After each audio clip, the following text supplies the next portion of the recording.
Hello, everybody, and thank you for coming to Litquake 2007's tentpole event. We call it that because it's in the middle of the week and it's extra fancy.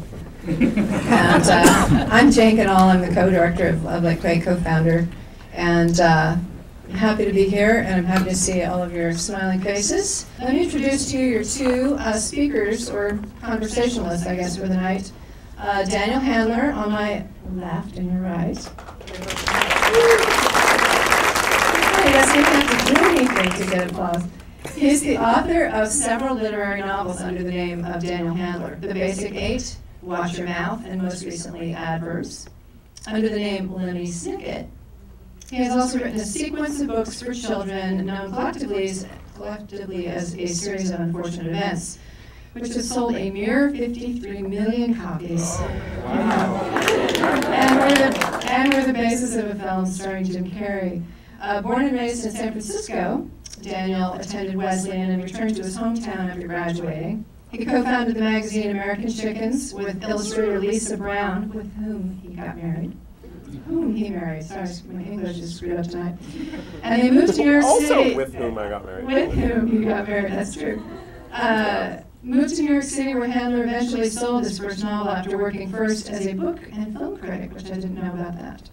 Handler has also worked intermittently in film and music, most recently collaborating with composer Nathaniel Stuckey on a piece commissioned by the San Francisco Symphony entitled The Composer is Dead, an adjunct accordionist for the music group The Magnetic Fields. He's just a man of many surprises. He's also a member of the post-punk combo Danny and the Kid. He's the screenwriter of the film Rick and the film adaptation of Joel Rose's novel Kill the Poor. Welcome, Daniel Handler.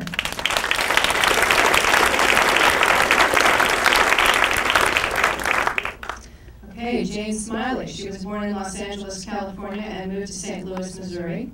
After getting her BA at Vassar, she traveled in Europe for a year working on an archaeological dig and sightseeing, and then went to graduate school at the University of Iowa. MFA and PhD in hand, she went to work in 1981 at Iowa State University in Ames, where she taught until 1996.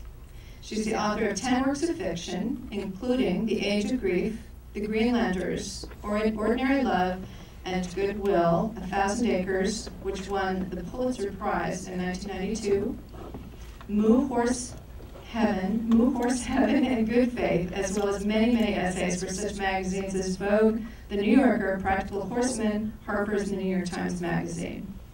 She's written on politics. In fact, the only thing I share with this amazing writer is that we're both bloggers on HuffingtonPost.com.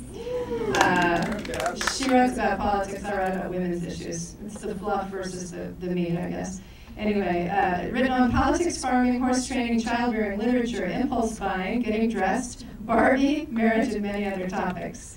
She is also the author of the nonfiction book, A Year at the Races, and From Penguin Lives, a series of biography of Charles Dickens.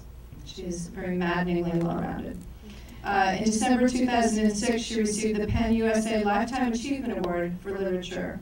Her latest novel, 10 Days in the Hills, was published in February of this year and became a bestseller.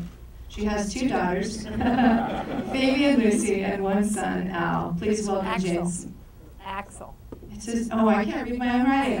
Axel. That's even better. Please welcome Jane Smiley.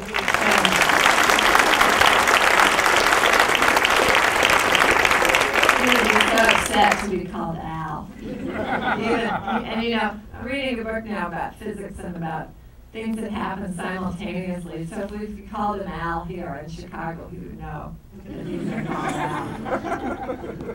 Is the theory that everything that happens simultaneously is known by everyone? It could happen. It could. That would be exhausting.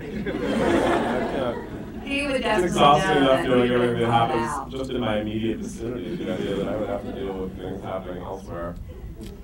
Well, that's a perfect sort of segue into 10 Days in the Hills. Have people read this book? This is a terrific book. It is sparkly, and as I've been telling people, I think contains the best hand job scene in American literature. And I say that as someone who has a hand job scene in his own novels. So I don't say that lightly. But Well, I will say the secret to that was that do tell. while she was administering the hand job, her mind was wandering, and because As it would. yeah, and because she's a sort of pedantic girl who went to the University of California at Santa Cruz and therefore thinks about things in a very earnest way. She couldn't stop thinking about her class in human sexuality, and so, while she was feeling aroused, she was also contemplating the nature of arousal, as you would if you had gone to the University of California. Yeah, particularly Powell College, I think, at the university. That's the college she was in. Well, that proof positive I've read the novel.